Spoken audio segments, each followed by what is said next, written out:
Well, it's a new music business, and I assume that you've had that conversation too with probably everybody.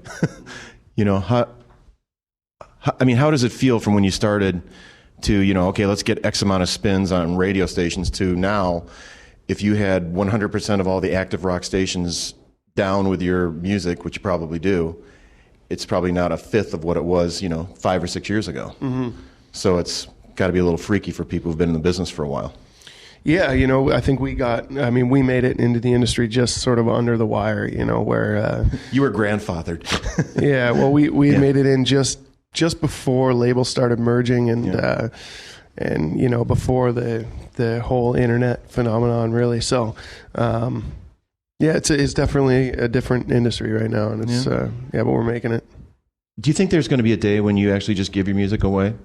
I mean, I've read many different marketing things like that, where you just give it away, and thankfully people still buy tickets and T-shirts.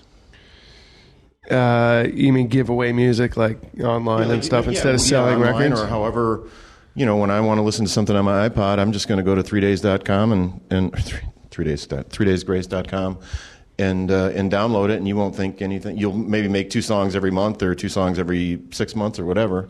I just don't. I mean, I'm just. Mm-hmm. Who knows? I mean, who knows? I mean, but to think that your music would be free or there not have value monetarily, mm-hmm. That doesn't make sense to me. It makes my head go. But, so yeah, I mean, it's a tough one because we